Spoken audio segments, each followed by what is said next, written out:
Dear student, now I give lecture on testing of cables.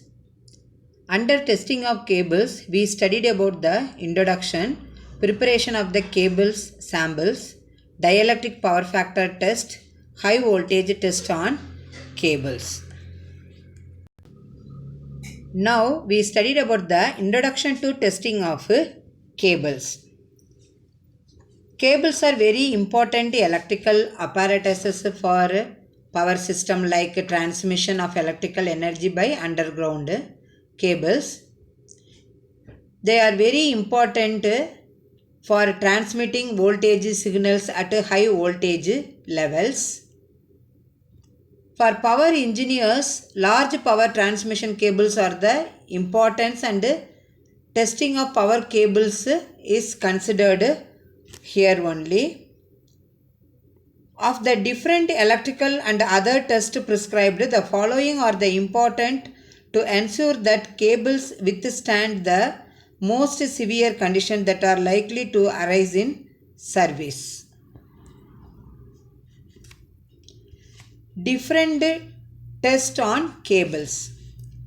Different tests on cables may be classified into mechanical tests like bending test, dripping and drainage test, and fire resistance and corrosion test, thermal duty test, dielectric power factor test, power frequency withstand voltage test, impulse withstand voltage test, partial discharge test, life expectancy test.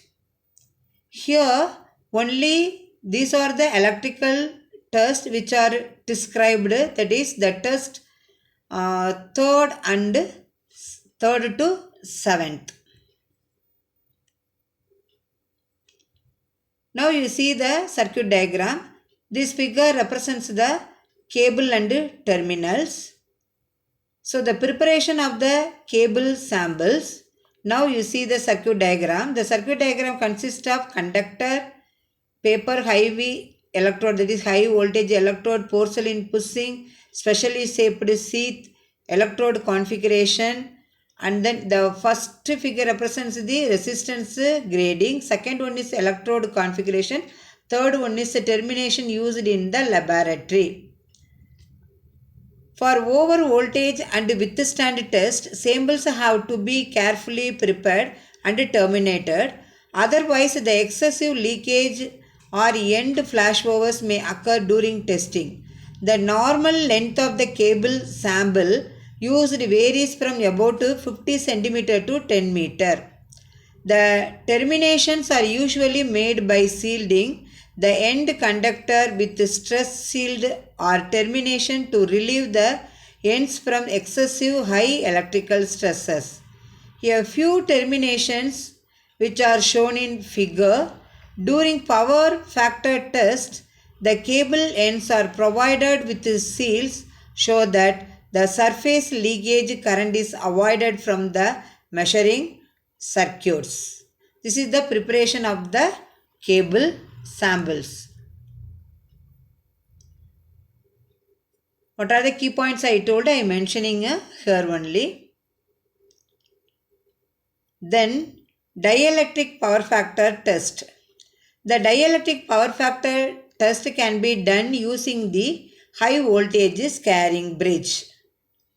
The power factor or the dissipation factor, that is loss factor tan delta, is measured at 0.5, 1.0, 1.66 and 2.0 times the rated voltage, that is phase to ground voltage of the cable.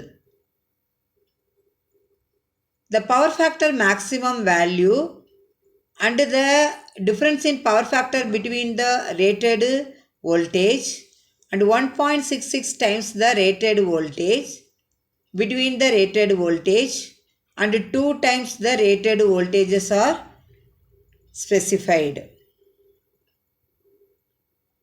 Sometimes difficulty is felt in supplying the charging volt amperes of the cable from the available source. In such cases, a choke is used or a suitably rated transformer winding is used in series with the cable to form a resonance circuit.